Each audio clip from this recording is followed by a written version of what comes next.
শহীদ সালাম বরকত হলে total voter সংখ্যা 299 জন, কিন্তু ওই ওই ভোট কেন্দ্রে টোটাল ব্যালট পেপার গিয়েছে 400টা।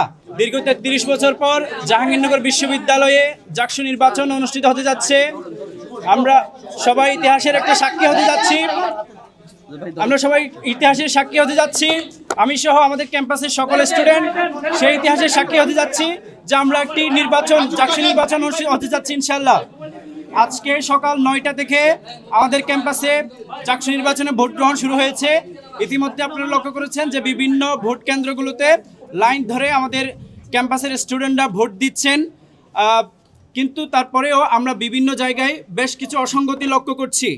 আমরা সে অসঙ্গতিগুলোর কথা যদি বলি, প্রথমেই আসে প্রাক্তন শিক্ষার্থীদের কথা।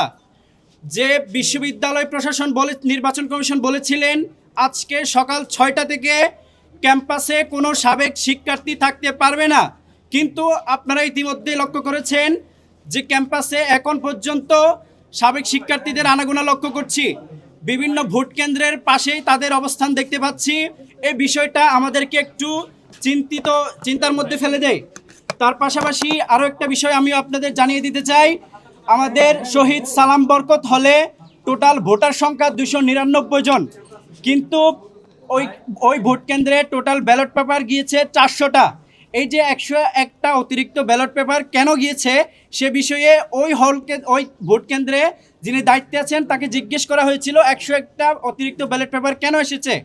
তিনি সেটার কোনো যৌক্তিক ব্যাখ্যা দিতে পারেননি, বলে যে কেন এসেছে তিনি জানেন না। এ হলো বিষয়।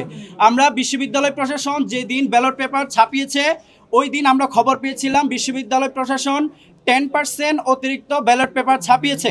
আমরা ওই দিনই বিশ্ববিদ্যালয় যে নির্বাচন কমিশন আছে ওনাদের জানিয়েছিলাম যে 10% ব্যালট পেপার অতিরিক্ত কেন।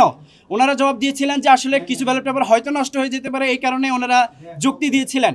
কিন্তু ওই দিন আমাদের সাথে বৈঠকের পরে সিদ্ধান্ত হয়েছিল কোনো ভোট কেন্দ্রে অতিরিক্ত কোনো ব্যালট পেপার যাবে না।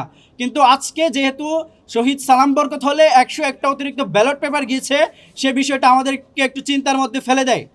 তার পাশাপাশি ডোপ টেস্টের একটা বিষয় ছিল, যেটা গতকাল রাতেও আমরা বিশ্ববিদ্যালয় প্রশাসনের কাছে আলোচনা করেছিলাম যে বিশ্ববিদ্যালয়ে যারা নির্বাচনে অংশগ্রহণ করছেন তাদের অবশ্যই ডোপ টেস্টের প্রয়োজন।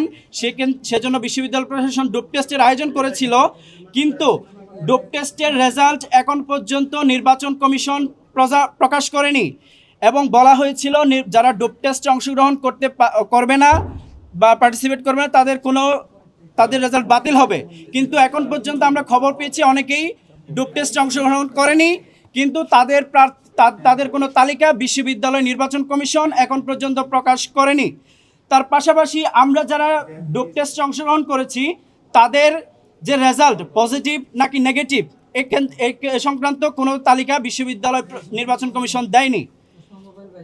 তার পাশাপাশি পোলিং এজেন্টের বিষয়ে বলি, পোলিং এজেন্টের বিষয়ে গতকাল রাতে সিদ্ধান্ত হয়েছিল যে বিশ্ববিদ্যালয় প্রশাসনকে আমরা নির্বাচন কমিশনকে জানিয়েছিলাম অবশ্যই প্রত্যেকটা ভোট কেন্দ্রে পোলিং এজেন্টের প্রয়োজন আছে।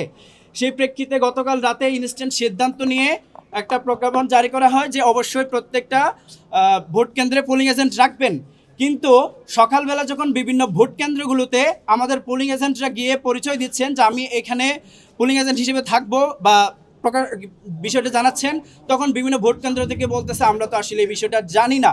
আমার প্রশ্ন হচ্ছে বিশ্ববিদ্যালয় নির্বাচন কমিশন যেখানে প্রজ্ঞাপন জারি করে দিয়েছেন এটা সবারই জানার কথা, কিন্তু বিভিন্ন ভোট কেন্দ্রগুলোতে বলা হচ্ছে আমরা আসলে জানি না। কিন্তু পরবর্তীতে বিষয়টা একটু ওই সমস্যাটা সমাধান হয়েছে।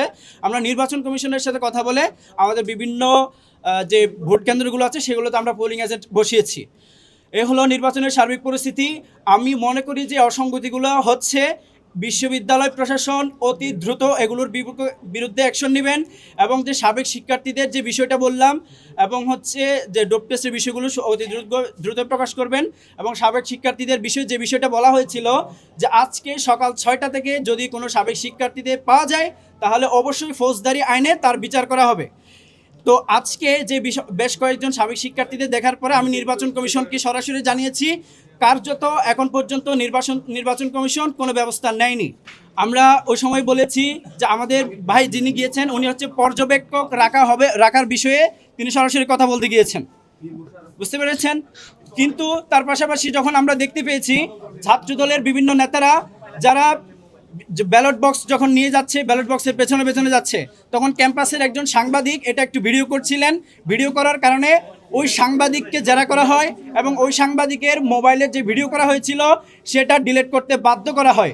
ওই সাংবাদিক নিজেকে একটু শঙ্কার মধ্যে রাখছেন যে ওই সময় যে তার উপর যে আচরণটা করা হয়েছে যে উনি শঙ্কিত। তো এই বিষয়গুলো আসলে একটি অবাধ সুষ্ঠু নিরপেক্ষ নির্বাচন হওয়ার ক্ষেত্রে একটু আমাদের মধ্যে শঙ্কা তৈরি করে।